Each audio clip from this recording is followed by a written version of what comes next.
Hello and welcome to the Before We Break Up Again podcast with me, Alfie Brown, and her, Jessie Cave, from the Avengers Return of the Pregnancy. What we've got in this episode is a conversation about... Do you want to take us through what we spoke about today, Jessie? We talk about your dad's belongings, which we're currently sitting amongst the unloaded van of my dad's possessions. We talk about our different childhoods in a way and how they led us to being how we are and how we are in relationships now. Yeah, that's quite a good way of summarising it. That's what I was reaching for. And then at the beginning, there's a long and frank discussion about Jessie's breasts. Now, you can't say fairer than that for your podcasting wants, needs and desires. Please subscribe to our Patreon, a bonus episode every Monday or Tuesday if we get it a day late like we did last week. Sorry about that. But it's patreon.com/braveclown. It is extremely good podcasting every Monday at patreon.com/braveclown.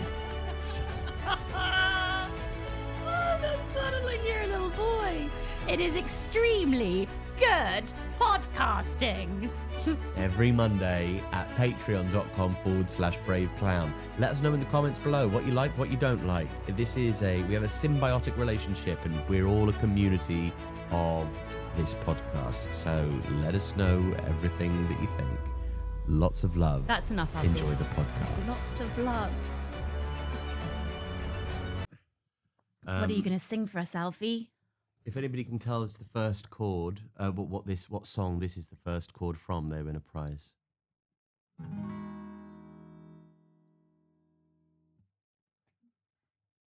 No idea. No. What is it? Somebody will have an idea. Oh, hang on. No, Is it a famous song? You won't know it, but other listeners might. Why wouldn't I know it? Because I know what you know and you don't know it. Backstreet Boys, J-Lo, Britney. Yeah, you know that, and it's not any of them. Okay. So you've got your boobs out. No, I don't. You've decided to get your tits out for the algorithm. No, I haven't. I've decided that before the boob job, I'm going to wear not the baggy T-shirts so that it's obvious when you look through the YouTube videos when I had the boob job. Mm. I think they'll be able to pinpoint it when we do an episode from a hotel room titled Boob Job. I don't think we'll call it that. But we'll call it something like that, and it'll be in a hotel room. Okay, yeah, we will. Well, that's what we're planning, but I might be wiped out. Titular, no pun intended, evidence of that being the Boob Job episode. Yeah. We just have to hope that I actually recover from the anaesthetic and I wake up. I'm hoping that. Yeah, because... I'm hoping that. That's a real fingers crossed for me. I hope Jessie wakes up from You'll the be so embarrassed if I die from this. I just wanted her to have big boobs. I didn't think she would die. That'll be I'd like to think I've got a better way with words than perhaps saying that in the press conference. If I died, there would not be a press conference. Let's be serious. I would hold a press conference with all of the big, and I'd gather all of the other comedy podcasts to do questions. They could be in the press pit. So Alfie, why was her self-esteem so low? Well, it was just, we watched a lot of maths and I have an involuntary grunt when one of the contestants has large breasts, and I regret it, but it's Pavlovian. It's like, I see them and I go, I can't help it. If I wish that I'd gone to see a speech therapist. Is a speech therapist maybe somebody who could have helped with? It's like I can't control my functions. I have a lot of sympathy for the guy at the BAFTAs. Oh God, no! Let's stay away from that topic. It's so it's awful. I was gonna go riff on the press conference thing of a boob job, but then all the questions that I would even jokingly ask will make the listener think that you have forced me into a boob job. So I can't. You haven't forced me into it. You've accidentally led me down that path. Okay. You've walked with me down the path to the surgeon and handed me over. I don't know how to navigate this. Yeah, no, because you genuinely It's an haven't. impossible area. And also, you announcing apropos of nothing, you haven't forced me to have a boob job, also makes it sound like so there's no real way that, like, there's no way to profess my lack of guilt without making the guilt seem more present. But I think it's a cool thing to have a conversation about, because if you had said throughout our relationship, "Oh, I love small boobs. Oh my God, I love small boobs," I wouldn't be doing this. Yeah. I am doing this because you like big boobs. And it's not that I don't think you fancy me. I know you don't. It's more about my own insecurity about my boobs, which isn't even that great. This is a pure vanity-led decision. There is nothing to hide behind. I am doing this because I want big boobs and I want to have sex with big boobs. That's why I'm doing it. Yeah, but why is anybody doing it? Because I'm trying to paint it as this feminist thing when actually is that feminist? I don't know what feminist is. Maybe it is. Depends which feminist you're reading. I don't think Sheila Jeffries thinks so. But at the same time, maybe another person who has another reading on feminist, for what it is to be a feminist, like, who knows what Laurie Penny thinks? Who knows what Dworkin would have thought? Like, who cares? It doesn't matter. Like, it's your decision and it's up to you. And, like, I'm sorry that I didn't engage in more celebration of your small breast. I do like big boobs. You like big dicks. People tend to like big things. You have said to me that you have kept relationships alive owing to the strength and size of the cock involved in the relationship. Whereas if that cock wasn't present in the relationship, the personality of the owner of the cock by itself wouldn't have been enough to keep your interest in the relationship. So big cocks for you have been a driving force of behaviors, and that's fine. Yeah. I can't do anything. You like Brendan Gleeson, John C. Reilly, Jason Momoa. There's a height thing for you. Like, you like tall people. I don't know if it is a height thing. It's a big thing. Well, just a big thing. either way, these things are not present in me, are they? They are. You are. Well, now that you're, shrinking by the second. But no, but I'm still wearing big clothes, so I think it's fine to admit that you're doing something to please the male gaze. The male gaze, and not just but it will by proxy please me. We'll be pleasing the male straights, I suppose. What? Not the male gaze. You'll be pleasing the male straights. Okay. Just a little joke to keep the comedy fans interested. I think you can do both. I think I can do something for you and for me. It's for us. Yeah. It's for us and for me. It will be for me. It is just for me.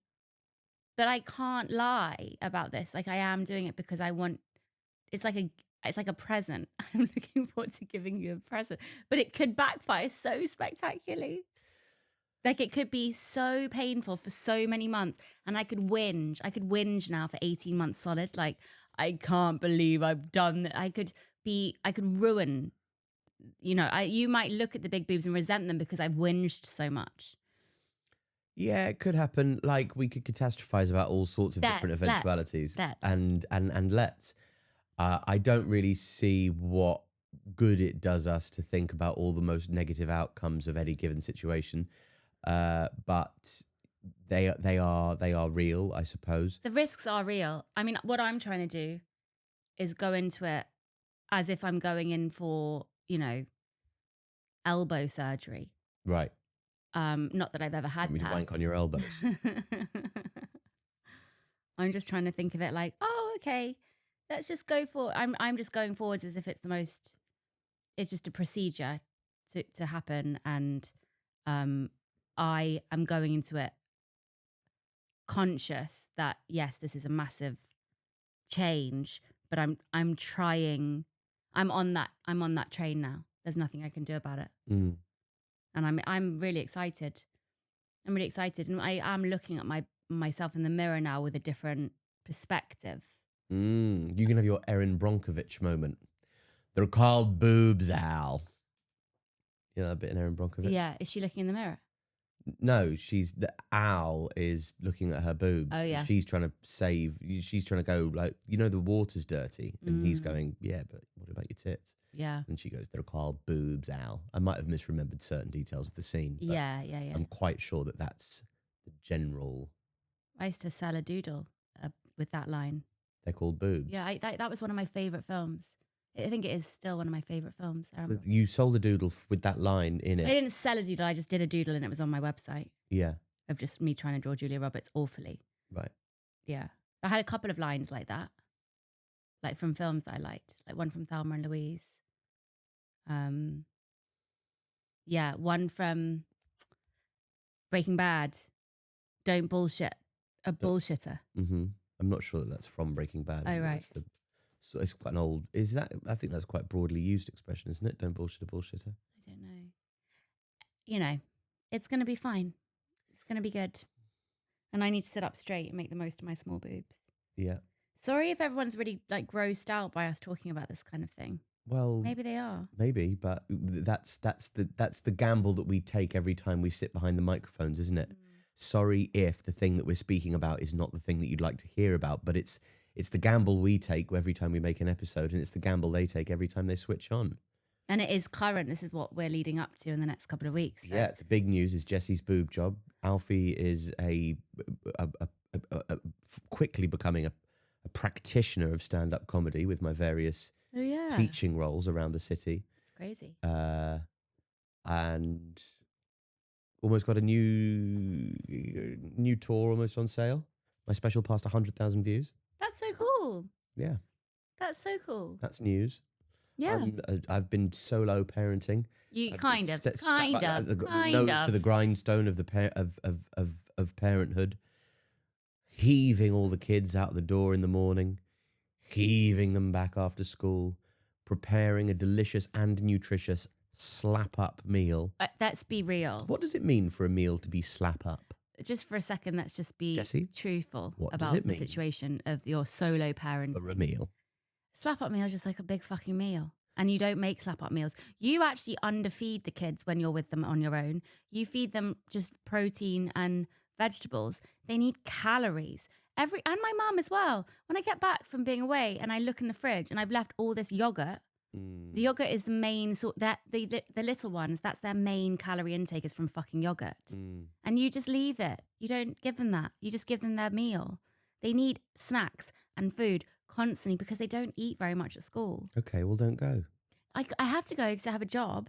But I'm just saying, you really don't. Like yesterday when I got back, Donnie didn't have an after-school snack. That's cruelty. I don't want to hear the word snack anymore. It's an absolutely exhausting snack. You need to give them snacks.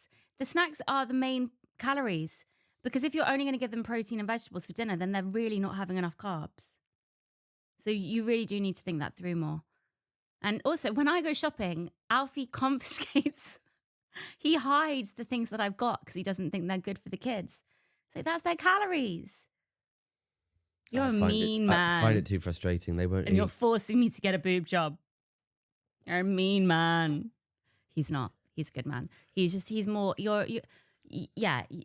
I know that I overfeed them crap, but it's only because I so want them to be full.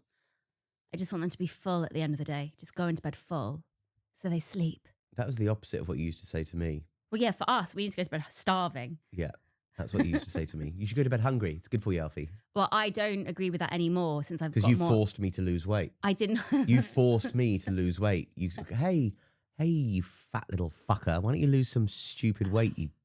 That's what you used to say to me. But that's just so fundamentally not true.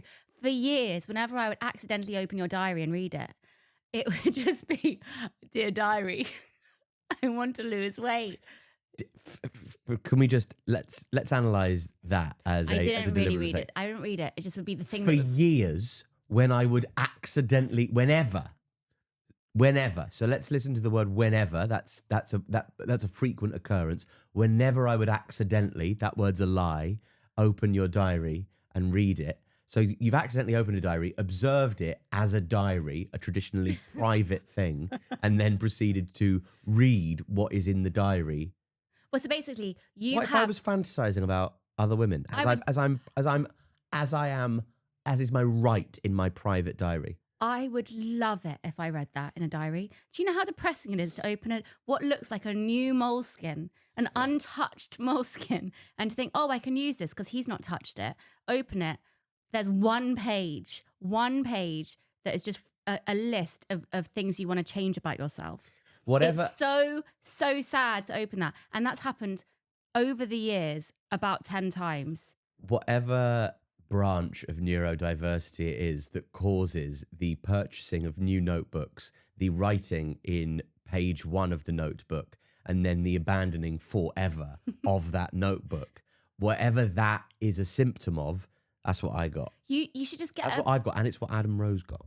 Just get a page. Yeah, I know, because once one of his notebooks came into our house and I saw the same.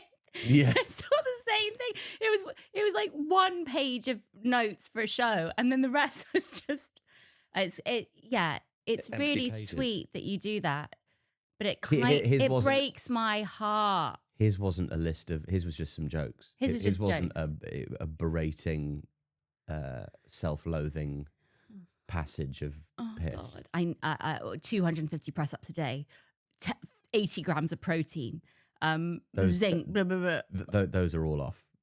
Those are all off. I don't know what they are, but I first of all, I cannot do 250 press ups a day. Second of all, I'd need much more than 80 grams of protein a day. More? Yeah. Oh my God, this protein obsession. It's so But I don't have a protein obsession. Nobody has a protein obsession. Everyone has a protein obsession. Everyone does. We have a problem with protein. These actresses on the job, like being like, I need to get in my protein. No, you don't. You're fine. You're functioning. You're alive. Stop worrying about protein. Yeah. Act like Jessie and just pound a bag of chocolate-coated Brazil nuts. I know. I am eating. I need my chocolate-coated Brazil nuts. No, that's a treat. That's a treat. That's just a little treat. A treat? Because I've not eaten that much this week. A treat at midday on a Wednesday? I'm wasting away. What have you unlike done? you. What have you done to earn a treat? I went for a fucking run. See, I know that I need to get carbs in. I'm all about the carbs. Okay? Good, I'll make you pasta tonight then. No, I don't eat. I would. When did I last eat pasta? I don't think I've eaten pasta in about that one time we went to Sense Parks. Probably that was the first time in about a decade. I tried to get you onto pasta, but it just won't happen, will it? No. Hey, I wanted, I overdosed on it at my teens, I think, with the Lloyd Grossman sauce. That was the only thing I ate. yeah. Just that. And it would be such a massive portion that I would fall asleep after and then I love that. wake up mid True Blood episode and then masturbate. Just like ridiculous. Such a weird time being a teenager. You've got to have a routine though, don't you? You do. I would watch True Blood, masturbate, then look at myself crying in the mirror. That was like every day. Every day. And I would always think, God, I look hot when I'm crying. Why did you look at yourself crying in the mirror? I have no idea. I think it's something that everyone does. True Blood is like Game of Thrones, is it? It's like just porny drama. Like hot vampires fucking. Hot profile. Like incest, a bit of incest. Yeah. Just, yeah, oh, it's great. And they married in real life, the couple, Anna Paquin and the guy who hasn't really worked that much. He's like a Brit, but he went to America, got this massive job in True Blood. I think this is the least interesting bit of what you've just told us. Oh, So right. I'm going to dial back into the crying in front of the mirror and the masturbating to True Blood. If you I want to talk about this Brit. I don't care about where his career's ended up. Let's or look what's him up on happened. IMDb. My coffee's a bit watery.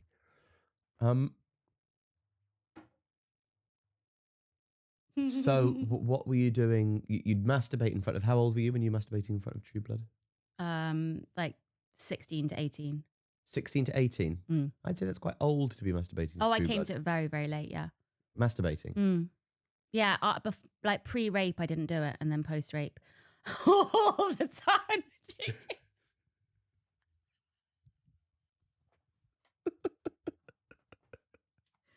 No, just it's oh God. Genuinely, I had never had sex before. So suddenly I was like, I was raped, traumatized, then started having sex. And then I was like, well, I need to keep this going. You just, trying to erase the experience of that? Get as far away from the rape as possible. So have as much, sex or Masturbating masturbation as possible. yeah. Interesting. It's really common. It's But really common with you don't need to. rape victims. You don't need to explain yourself to me, Jessica. We've But talked about before rape, you didn't masturbate that. No, ever. too busy. Too busy. Yeah, I was an You couldn't fit it in. I was an athlete, and I didn't really know about it. I didn't know. I wasn't sexually active before the rape. Yeah, I know you were sexually active. Masturbate doesn't count as sexually active, does it? Does it? No, but I was. Well, I got. Yeah. Of course it does. It counts as sex, doesn't it? Masturbation. That's a really weird thing. I never know whether to count it in my number. How many people have you had sex with?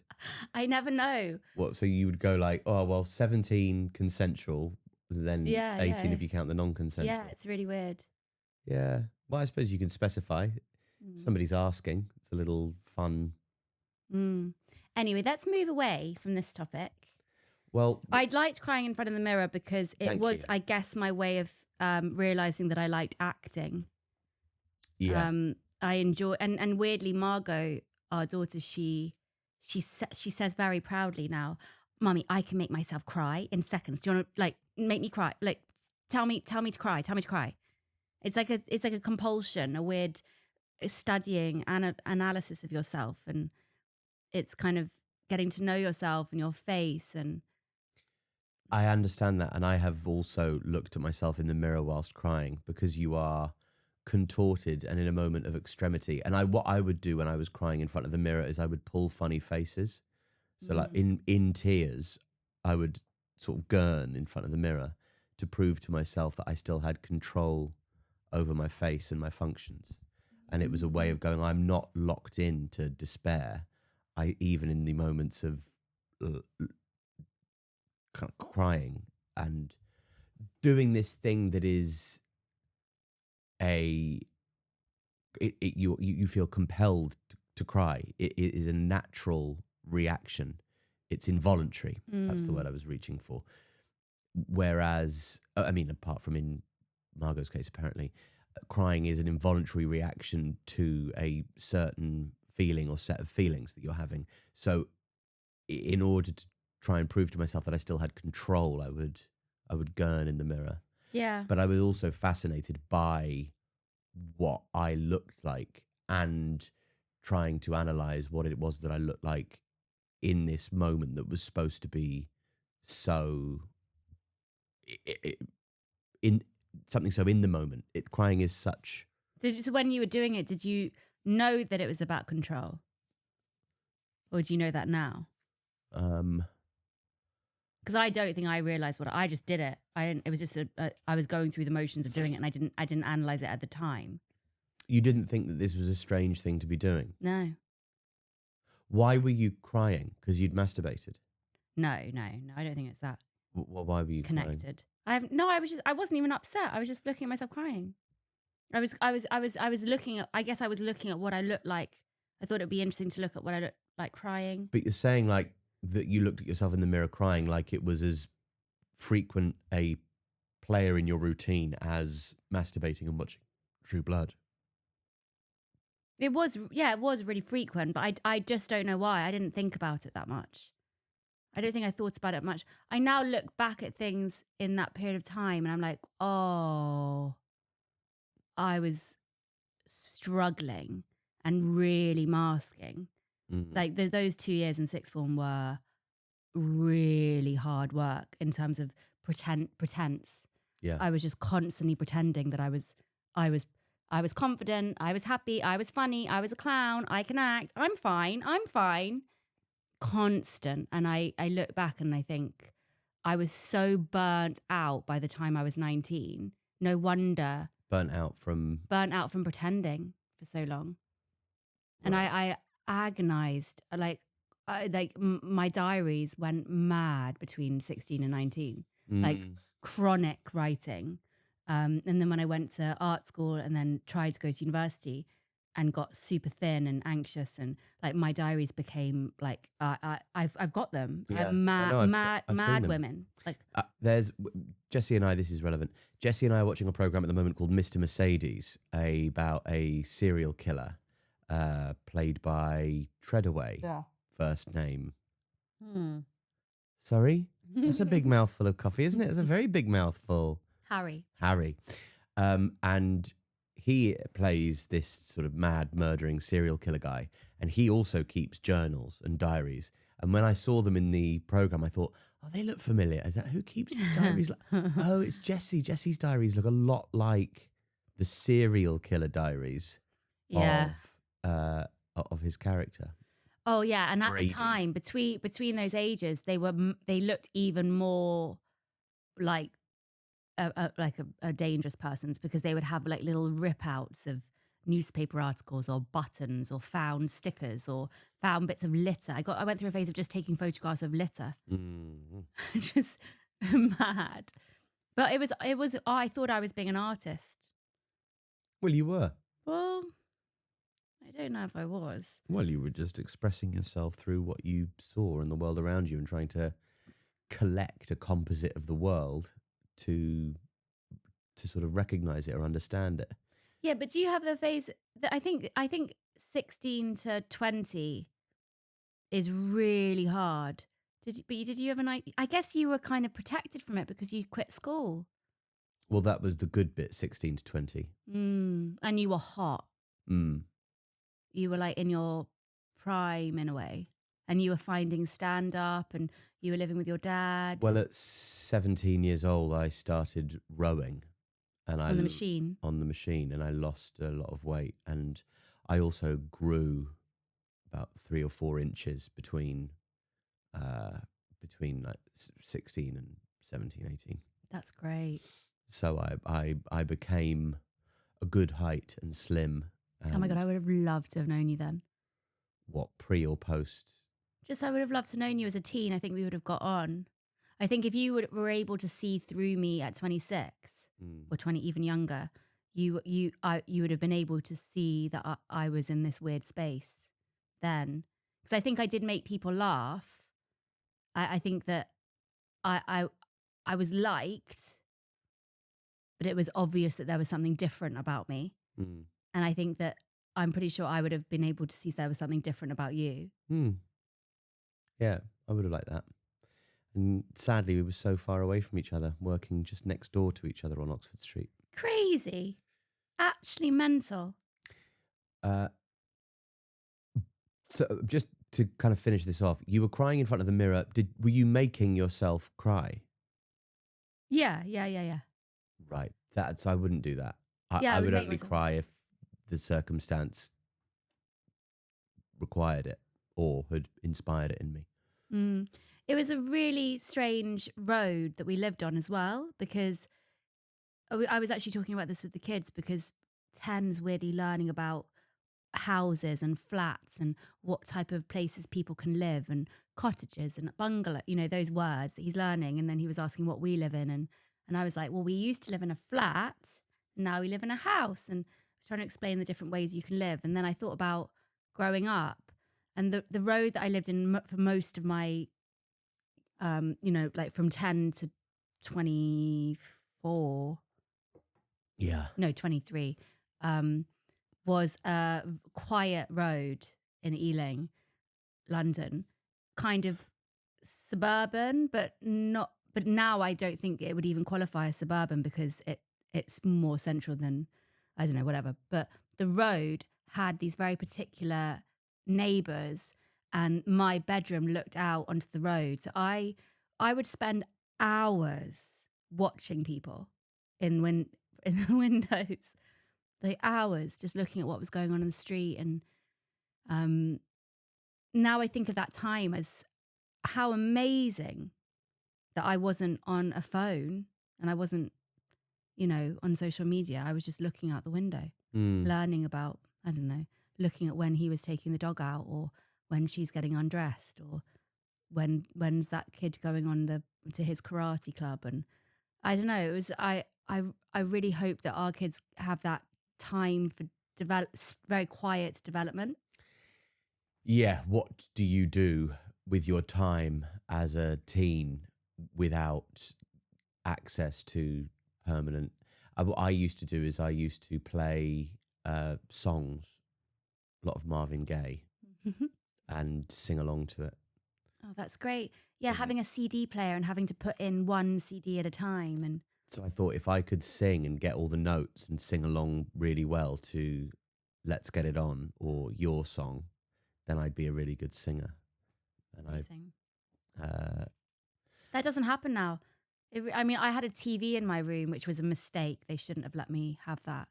But my mum, because she saw that I wanted to do dancing and stuff after I quit tennis, she got me a video player which you could fast forward and slow down.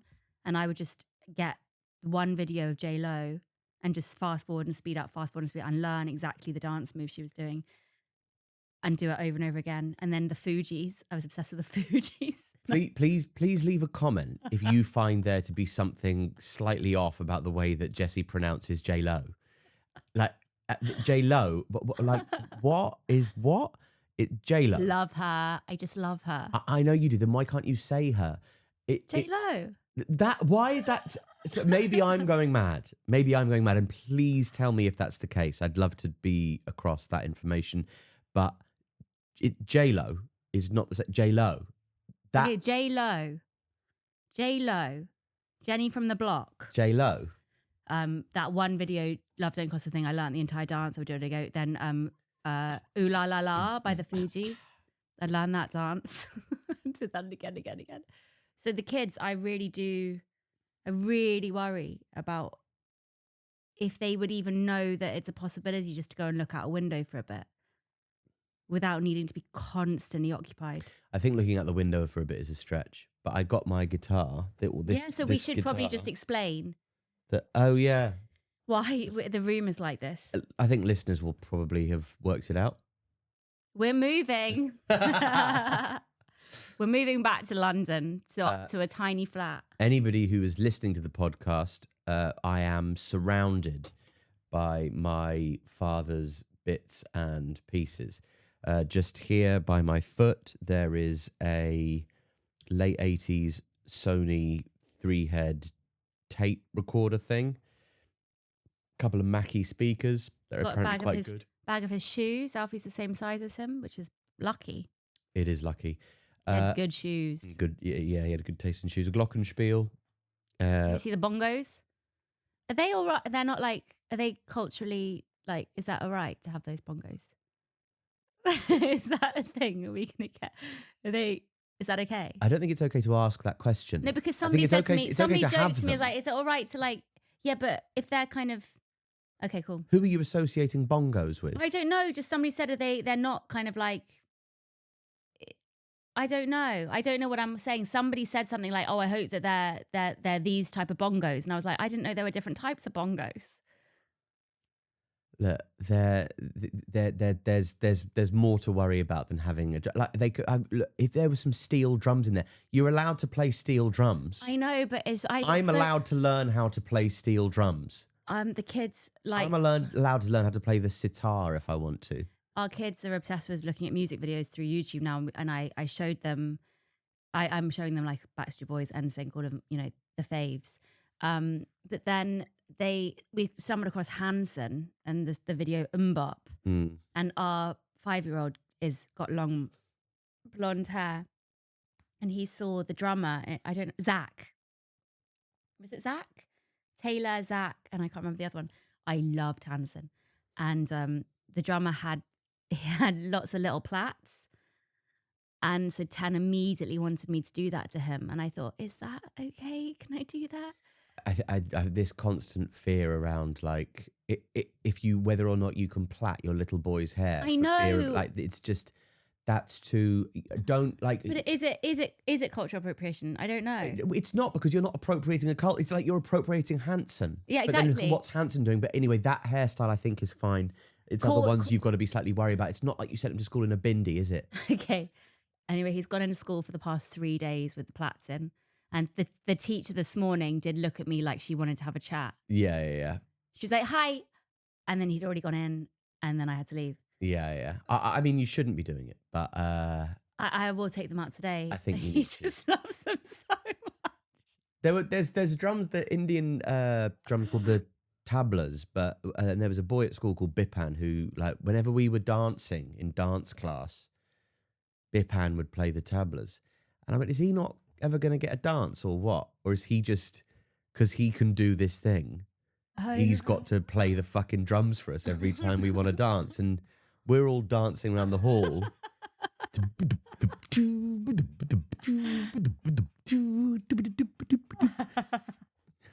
Poor old Pippa never got a dance. Yeah, so we're surrounded. There's this box is entirely of photographs and cards and stuff. It's nice. It's nice. I mean, I don't believe in.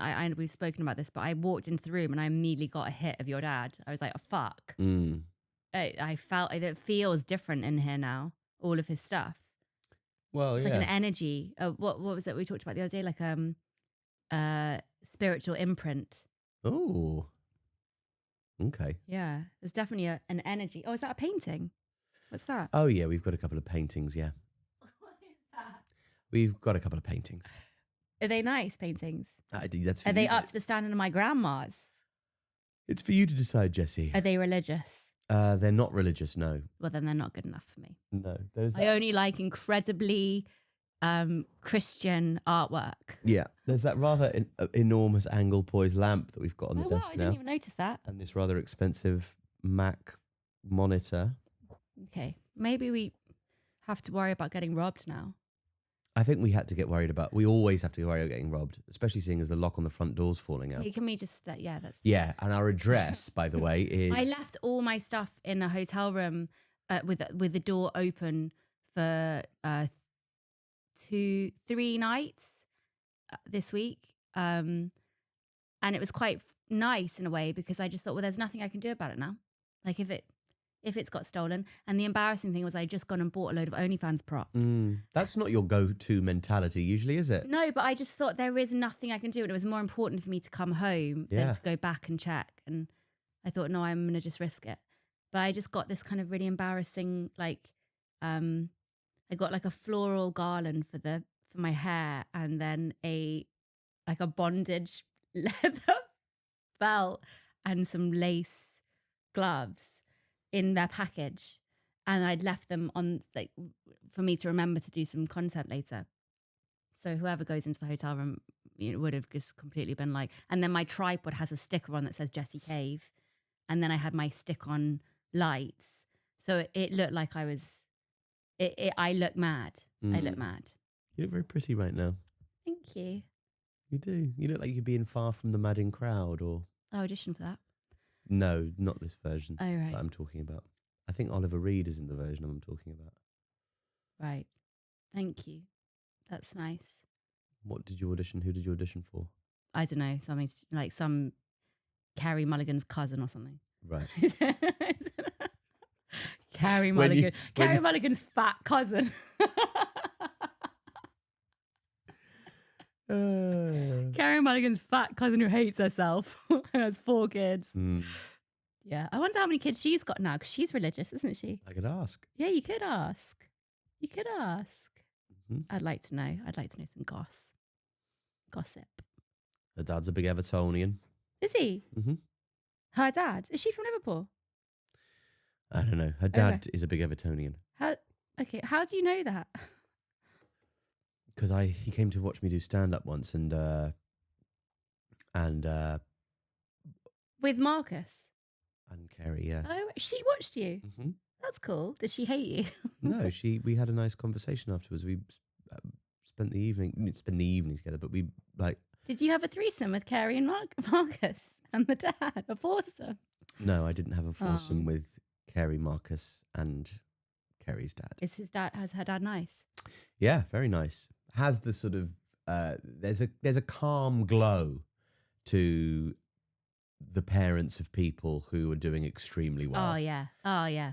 It's like proxy smug. It's it's a real, everything's like, there's a huge weight of anxiety that people in their 50s carry with them that for him is wholly absent. So he just gets to live an idyllic, calm, anxiety-free life. Oh yeah. Because his child, I mean, I don't know what the siblings are like or how many there are, but certainly in her presence, he seemed to have the a robust swell of pride about him. Yeah, that's so true. I've met parents of successful friends, and yeah, they just have this calm about them, the glow. And it's so funny to think of my mum in certain situations. Just like we just carry, we just kind of emit a desperation, I think, us as a family. Just like when you meet us, it's like, please like us, please like us, please give us a job, please give us a job. Like, we're okay, we're fine people, please like us, please like us. And when I have been at points more successful and she brings that energy to the room, I'm like, come on, we're okay now. Don't be like that. Well, come on. Like, I did well just then. Let's be normal. I think it is bizarre that you still... Do you know what I mean? I do know what you mean, because it's just like for some reason, I think that we just have this feeling, or we've inherited this thing from her, which is that we're not she thinks we're amazing, but like we've got to prove something. Like we've got to, like, we've never, I don't know what the word is. We're not very confident people. Well, it sort of is a demented form of politeness, isn't it? Yeah. Where it's deferential to absolutely everybody at every moment, going, oh, well, we're just silly and in the way. I couldn't possibly bother you with anything that we've got to say or think. Yeah. It's extremely, you diminish yourself to make other people feel better. In the same way that trait that your mum does, she'll always make disparaging jokes either about herself or you to other people to try and go, well, we're just rubbish. I'm sure you're brilliant and you have a great life. But just to try and make other people feel superior and therefore comfortable in her presence. Oh, it's such a funny trait. It must be from her mum. I remember her mum was quite sarcastic, and yeah, my mum will do this thing which I have learned to not do, because I've seen it so much backfire, of being overly giving and deferential. And then when that person doesn't respond in the way that they should, given that you've just been so nice to them and like given them all this praise, and then when they aren't very polite back, or they don't really give a shit, or they're indifferent to you, she will turn to me and be like, well, it's such a funny trait. And also when you've got multiple kids, it's a really interesting thing. Whoever's doing the best, she'll probably, there's just a constant, you've got to be very careful when you've got multiple kids. And I've learned from her, I guess, how to handle that, because...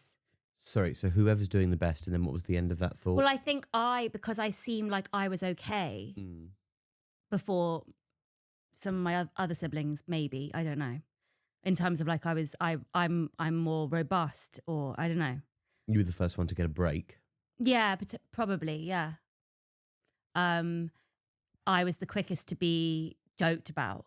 Right. Which, because I am not robust, I found quite difficult. But then I don't know if she did do that. She's just quite funny with, I think that she's got very particular relationships with each individual child. And that makes it quite, it means that I could never really understand her relationship with Ben or Jamie. Like, you know, I think it's one of the problems of having so many kids, is that I will have a different relationship with each child. And I noticed that so. But that's true whether you have loads or very few children. You will have a different relationship with your children, because they are different people, and therefore how you react to each of them. I mean, I think your mum has a different relationship with the girls than she does the boys, but I think that's also quite common and can be something that is present in your relationship with your children, whether you will it or not, or whether you're aware of it or not. I think also sometimes families are big with lots of siblings. sometimes, like, me and BB are so different as well. So she has to parent us so differently. Whereas sometimes I think you can be from like a pack of four and be quite similar But with also, each what other. you said earlier, like you described your situation as well in our family, and our family is like this, and I don't think I'd ever speak like that. What do you mean? I don't think I'd ever say our family is like this, or that I don't get. I don't think I did say that, did I? Our family. I don't like that. I wish I hadn't said that. Yeah, you did, and like I think because growing up, your family was part of your identity. Yes.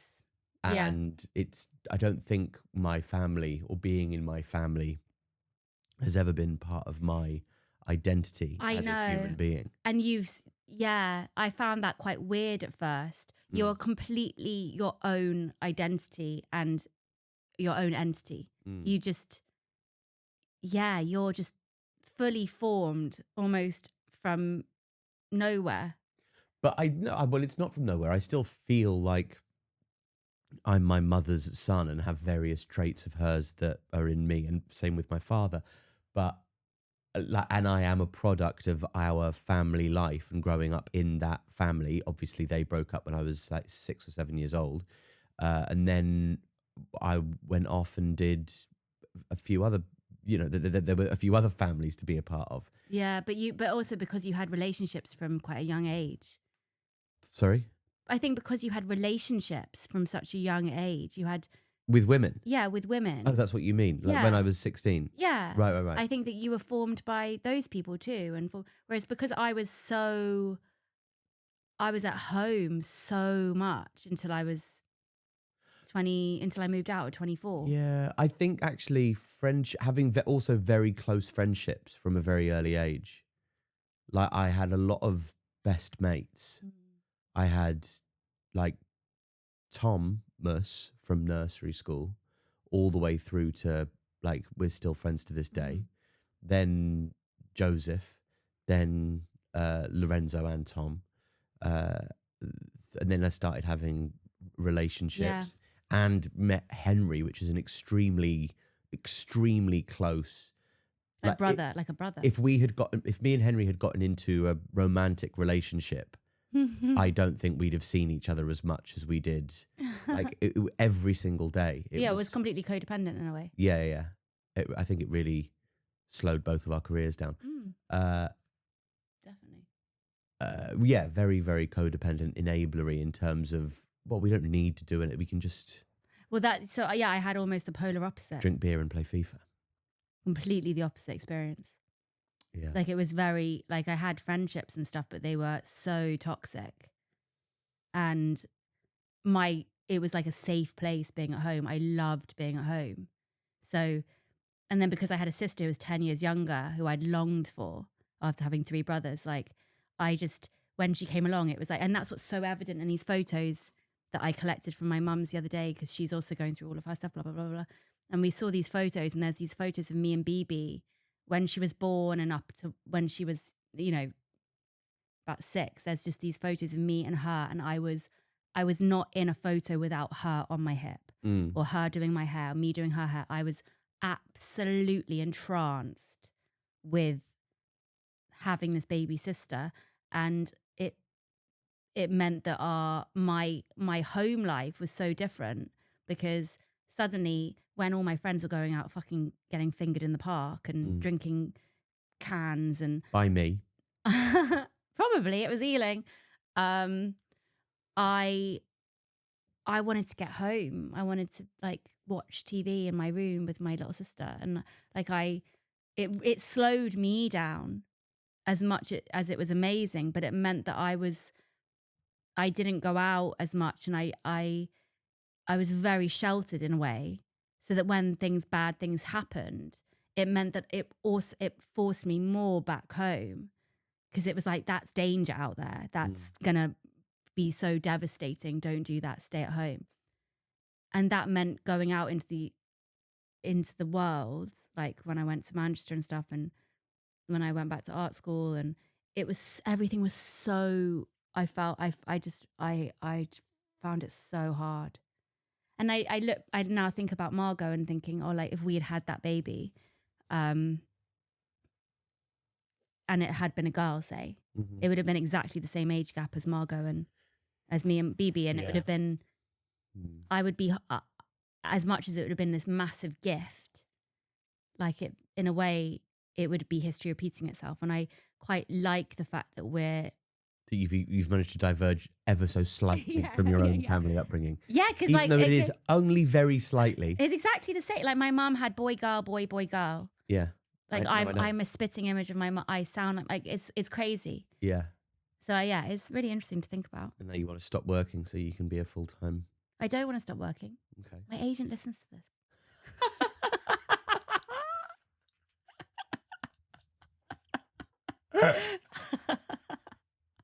I love work. I want to work. I do. I'm working very hard. She is working very hard. I am working very hard. You are working very hard. That's why I have a fucking baby. Well, I couldn't have it, but you know what I mean? Like, that's why that fucking Instagram was quite funny to see the fallout from yesterday. Yesterday I posted a story of me with a huge pregnancy bump from the film I'm doing. And people genuinely thought I was pregnant. And it's just so funny. It's also quite amazing emotion to think of my emotional development this year alone, actually. So given that I was in turmoil in January about this pregnancy. Yeah. There's not dance around that. No, I wouldn't. I wasn't. It's a big deal. I know. I wasn't dancing. I don't think you take it. I'm still recovering, okay? Yeah, me too. No, you're not. Me too. I've only just finished dancing. You're recovering from the dancing, the cardio. Get a rowing machine, please. Get a rowing machine. Yeah, that will get you fitter. I don't want you to die. I don't want to die either. Yeah, but you need to get your cardio up. You really do. You had a little sit down on the walk today. Jesus Christ. Don't be telling me you do that. I don't need to sit down. I just like sitting and breathing the fresh air in the park and looking around. No, the whole point of the walk for you is it's your cardio. You should not be sitting down. If you want to sit down, that's fine, but just not every time. Okay? Not unless I say so. For anybody who's would like a little update on my phone addiction situation, I've downloaded an app called the Brain Rot app and given it certain settings. I'm not allowed to look at my social media apps between the hours of 7 at night and 10 in the morning. That's great. And then only an hour in the day in between those times, which I use for sort of posting purposes. An hour is actually more than you think. So you can sort of dedicate a little bit of your life to rotting if you'd like, but then it feels good after it's closed. And it's actually been the first thing I've ever used, the Brain Rot app. Not sponsored, obviously. It sounded like you were sponsored then. Not sponsored by anything, It's kind of sadly. pathetic to kind of say it like you're sponsored by it. Not to be so... I listen to so many podcasts where they say, we're not sponsors. Like, well, you might as well be. Don't speak like that about it then. What I want to be sponsored by is a company called Wipe, WYPE, which is the liquid bum wiping. I will take a sponsorship deal with Wipe. I won't, and I won't allow that. I will have it, and I want to be sponsored by Wipe. I think dry wiping... That and the barefoot shoes was some of the worst phases of our relationship. You getting like boxes of wipe. I'm gonna get more. I'm gonna get more Wipe, and also dry wiping your bum is barbaric. That's my tagline for my Wipe adverts. That should be your Edinburgh title this year. The brain dry wiping your bum is barbaric. Yeah. That's funny. I need to go now. I'm bored. Okay, I feel like whenever I talk about stuff that I find really interesting, you look like you want to kill yourself. Like what? Who that person in Dawson's Creek was and where their career's gone now? Oh, True Blood. Yeah. Anna Paquin. Where's Anna Paquin now? No. Like I was just about? talking quite deeply about, you know, that idea of Margot and having another baby and all that stuff. And you looked like you had checked out.